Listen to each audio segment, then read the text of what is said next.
Welcome back to Top of the Perch. The international break is over. We don't have another one until March.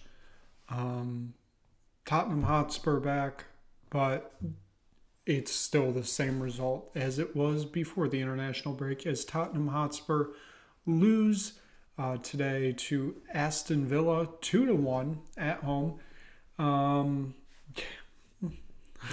It is now after a 10-match unbeaten run to start the season. Tottenham Hotspur have now dropped 3 straight, and the injuries keep piling up, which is just outstanding. So outstanding. This team has just fallen off the rails. I won't go that far. They've fallen off some rails. A lot of it is because of injury and suspensions because of dumb red cards, but I don't even know where to start with this match because Tottenham were in control of this game. They really were. We'll obviously get to stats later, but the amount of just pure shots for both sides today, this literally could have been a 4-4 draw. It all started out early. I know Kulusevski, this is like the 3rd minute. He flew past Torres. I believe he shot it. He either passed it to Son or shot it himself. It went right off the post. And then I think he shot it, went off the post. Son had a rebound, and that, I believe, was saved by Martinez. So, we started quick, and then literally just a minute after that, Villa go right down the field. And it was right into the box, and it was a shot that went wide for Villa there. It's lucky not to be a 1-0 game. It's lucky not to be a 1-1 game. You could kind of tell early the pace of this was going to be quick. 8th minute, I believe there was another shot saved. I believe it was Heel that shot it. Martinez save again. I believe it was the 15th minute. Kulusevski back in on that. It had a good shot, was offsides. And then I believe it was finally the 22nd minute. Off a corner kick. It was a second successive one. So first one went out, was another corner. Ball gets to Lo Celso, takes the shot, deflects off the leg of a Villa player into the back of the net past Martinez. Tottenham have a deserved 1-0 lead. Great corner by Porro. Gets it to Lo Celso. Lo Celso does some magic with it. And in his first start under Postecoglou, I think he's only been a sub. It starts out pretty perfect for him, I would say, with a deserved goal. Then straight after that, I don't even think Tottenham was done celebrating. Villa goes right down the field, puts the ball in the back of the net. It's 1-1, except VAR comes in. It was like a 5-minute review, ends up being offsides, which it was like inches offside. So, what are we doing? Once again, it felt like they were trading back and forth shots. It was right before the 45th minute, I believe. Son goes in, puts the ball in the back of the net. It's 2-1, except offsides flag was up. That one was quite clear. I don't think we went to VAR for that one.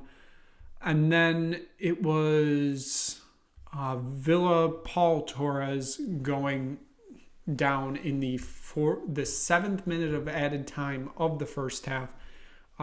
Puts it in the back of the net. It's 1-1. And they go into the half. It was tied 1-1. At half, it was like, I don't really know what to think, because obviously one of the big factors here was, I think it was the 36th or 37th minute, somewhere in there. Matty Cash, one of the dirtiest players in the game, goes in for a slide tackle on Rodrigo Bentancur.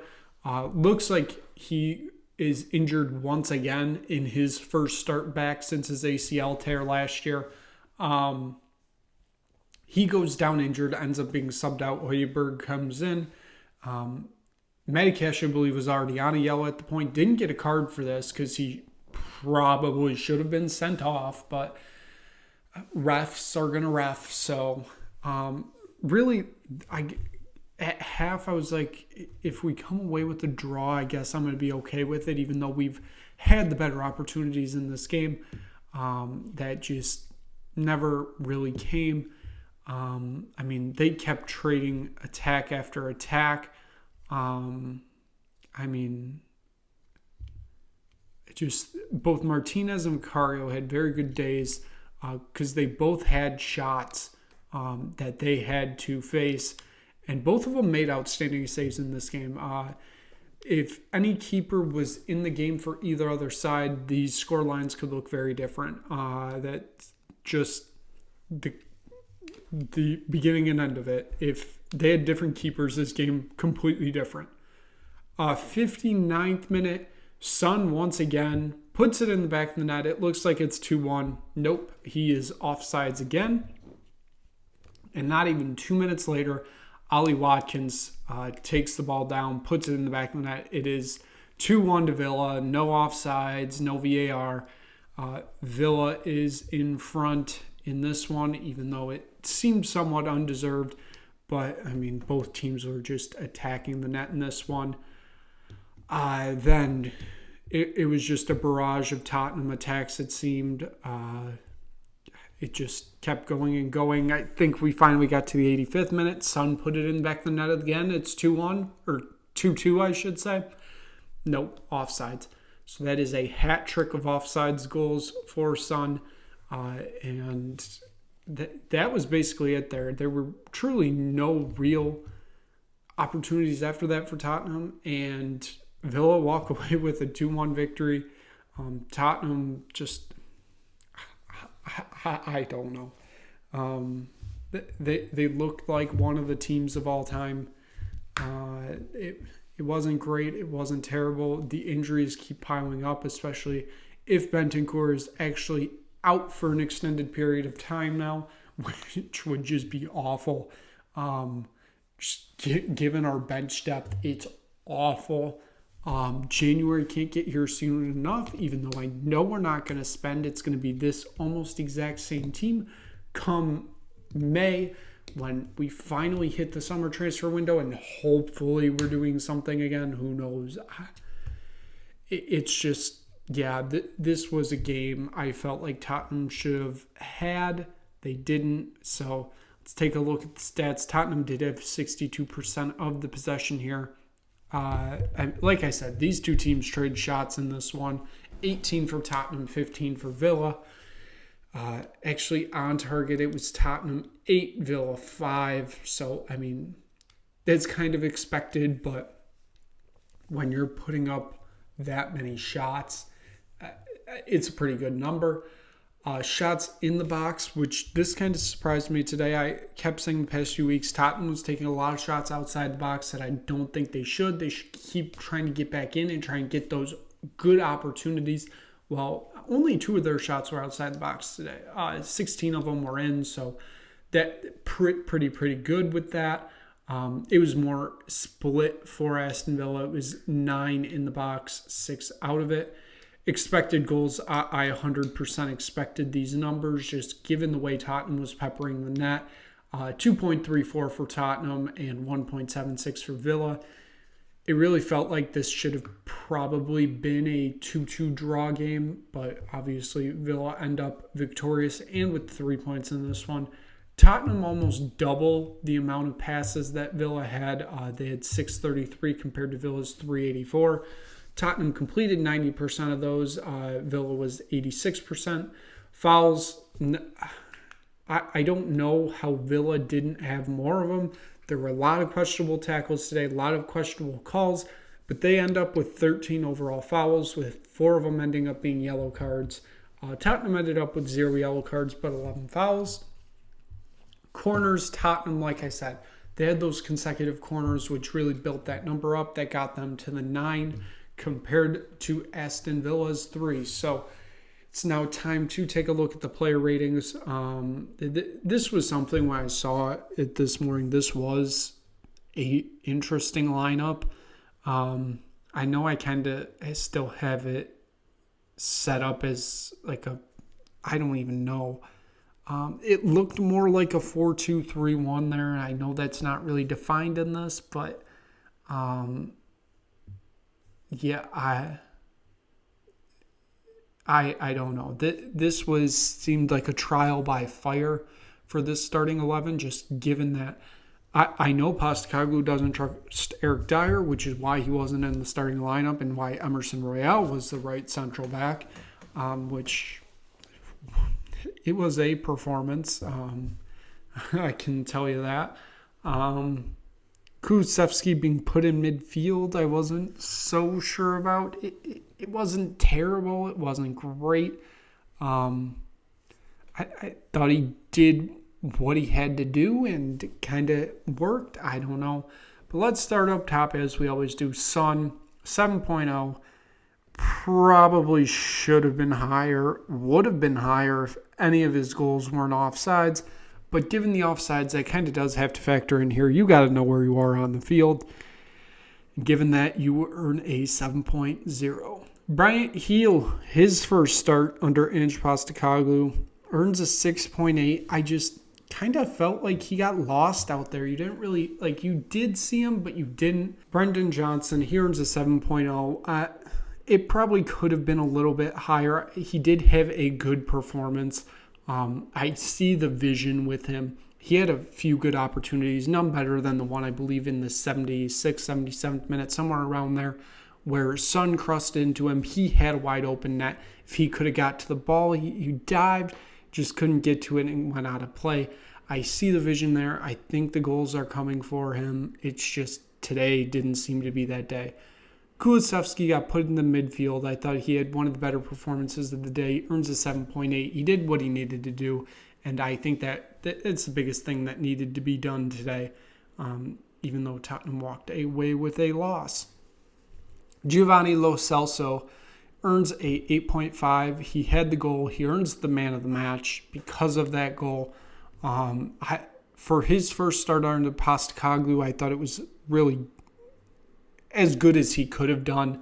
It could have been worse. Yes, it could have been better also. But right now, with possible just injuries galore in that midfield, we need somebody like him at least to hold us over for now. And hopefully, injuries aren't as bad, or we can speed up those recovery processes, make sure these players are at 100%. Because right now, it looks bad. Bentancur earns a 7.2 for the 30-ish minutes that he was out there before the injury. I'm hoping it's not long, because if it's long, oh my gosh, this goes into disaster mode if Bentancur's injured, because Bentancur is kind of the closest replacement playmaking-wise to Maddison, even though he's not really. There is nobody else. If he's out, Tottenham do not have any playmakers in the midfield, and it's going to be so awful to watch, because our squad depth is so bad that we're just going to have to watch bad football because they don't know what they're doing. Udogie gets back into the starting 11 after, I believe, it was a suspension. It seems so long ago, I don't remember. I'm 95% sure it was a suspension. He earns a 7.4, kind of stepped back into that position, did what we expected him to do. Davies, I thought he was the better of the two center backs today, but not by much. He earns a 6.8. Royale earns a 6.5. It was an okay performance from both of them. It's just, you obviously want your two main center backs here, and we weren't getting that, obviously. Porro earns an 8.3. He got the assist on the Lo Celso goal. Really liked what I've seen from him the past few weeks. He's really stepping up free kick opportunities. Some of them just wildly off target, but he's stepping up, and I like that. Really putting it out there, trying to get Tottenham opportunities here. Vicario earns a 7.6. Could have been more if this was a draw or a win, but like I said, if a different goalkeeper's in net for Tottenham today, this scoreline is much different. Much different. Højbjerg got subbed down for Bentancur. He earns a 6.9. It was an okay performance. I don't really know what we're doing with him because I always thought that he was kind of going out in the summer because Postecoglou didn't really care for him. And now he's here because we don't have any depth. So I really don't know what to think here. Another midfielder, Oliver Skip, 5.9. Dude is a absolute ghost on the field. I do not know what he does. I truly do hate to say that. He comes from the academy. He's come up through the ranks at Tottenham. He deserves to be in this position. It's just I feel like he always disappears. I don't see him on the field, which is a big problem. And then Velez, he got subbed on, I believe, in the 85th, 86th minute, somewhere around there. And there just wasn't enough to rank him on that, as is tradition. And the manager, Ange Postecoglou, gets a 7.